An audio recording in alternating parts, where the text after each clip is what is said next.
Alright, this is week one. What do I know?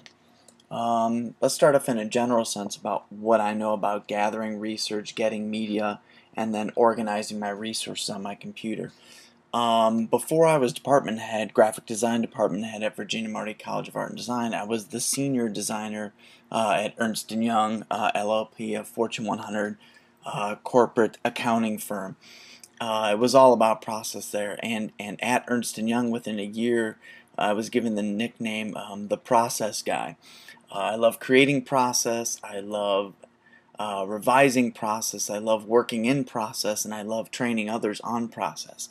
So I've always enjoyed things being very organized, both visual and physical hierarchy. So prior to entering into Full Sail, I would have considered myself an expert in this field.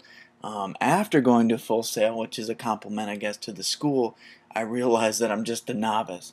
Not to say that I'm bad at organization or media or research or any of those things, but I just realized how much better I could be after going to school here. So really quickly, as far as organizing my media, right now we are basically looking at my folder hierarchy that I've created for Full Sail with all the courses, and then we'll kind of break down into each folder from there. So let's start with game strategies and motivation. That was the last course. So here's my main folder. If we open that up, I have weeks 1 through 4.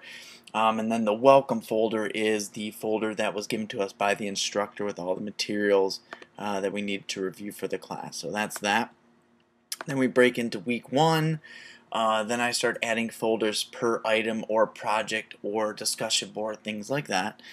So if we go into create an adventure, then I always have my art folder, which is all the photos, video, things like that that I collect for a project.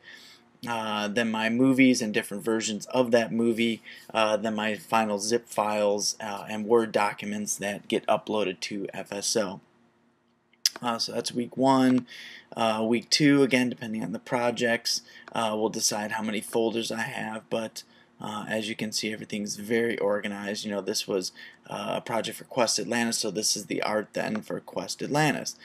Project for RuneScape, and then that's all the art, movies, whatever items that I needed for RuneScape, Spore, so on and so forth. So I try and be as organized as possible. I also have, if the teacher doesn't ask for specific naming conventions, then I pretty much have naming conventions of my own for the files so that I can find files, and so other people can find my files once they have used one. They could see what my naming convention is and work with it after. So week 3, not as much going on that week. Week 4 had a final project and a team project, so you can see how I broke that apart. So that's it pretty much as far as my organization of media and data. So let's move on to the software that I want to talk about, which is Flash. Right here is actually a website intro that I created. The woman wanted kind of a Swiss Army knife opening up, and then you'd be able to click on the different main categories in the website from there. So she kind of wanted to go for the fact that she is sort of the one source for all of your needs, kind of like the Swiss Army knife is the one source for any tool you might need when you're out in the wild. So anyways, let's take a look at this. I'm going to test this movie. Take a look at this really quick. So here's the basic intro. You click on this, then the knife opens up,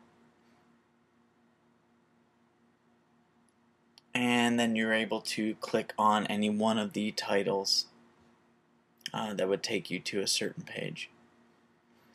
I have to be honest, that little glare that goes across the knife, I may not have done something like that prior to going to Full Sail, but the whole idea that having something move, something being engaging every once in a while, keeping the viewer interested.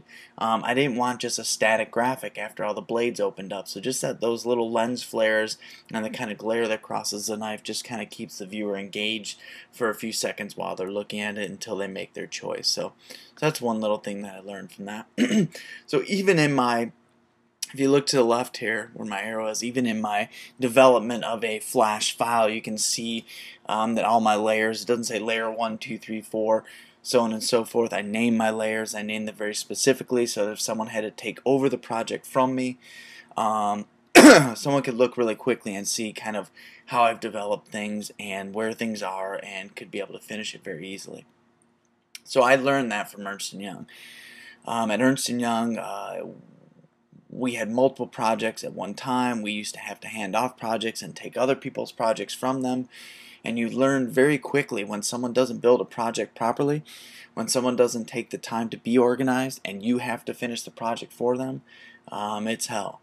So I made sure that if I ever handed off something, if I ever worked on something, I wanted the next person who might have to deal with it to have a much easier time to do so. So I believe myself to be very organized and have a very organized process in media development and filing, all of those things. So anyway, so how do I find sources for Flash? To get help for Flash if I need something, first off, you can go to the help menu. There's lots of things that Adobe offers. You can go straight to the Adobe website, or there's a bunch of different Flash support things that Adobe offers immediately. If you don't like that method, or if you don't find what you're looking for, then the next thing would be to go to the web, and I think Flash Kit is one of the Flash forums that I go to. So we'll click on that. So Flash Kit is like a free online forum. You can either ask forum questions, so you can post a specific request. Hey, I want to create a loader. I've never done that before. How can I do that? And you get responses back from people who have done a loader in Flash before. Usually they'll send you a written tutorial along with a Flash file that you can download and see kind of what the code that they put in, how they built what they built. Also, you can get free Flash effects here and audio files and clip art in order to upgrade your Flash projects or make them look a little better. So that's one thing. You can also go to, if you want maybe higher end tutorials, you could also say Flash tutorials, and there's tons of Flash tutorial sites. Some of them are free, some of them you have to pay for. Obviously you get what you pay for, although with the new Web 2.0 and the open source, you're finding a lot better information nowadays on YouTube and other places that are free, so the need to pay isn't as vital as it was before. But if you do feel like paying, or you do want to pay for high-end tutorials or information, you can go to lynda.com. This is a great source, Lynda Online Training, for any of the Adobe products along with tons of other software. So, and you can either pay monthly, yearly, per tutorial, that sort of thing. But basically that's how I find information. Once I have found what I needed, you've already seen my filing system, so I might download that tutorial in case I need to watch it again, or either that or create a link to it, or a hot link to it, something like that, so that I could watch that again. So that's what I know. I am as familiar, by the way, with Photoshop, Illustrator, also freehand, Quark, and InDesign. And I am just starting to learn Dreamweaver via Full Sail and also taking courses from some of the instructors at my school. So I feel as proficient with those softwares as I do Flash. Thank you very much.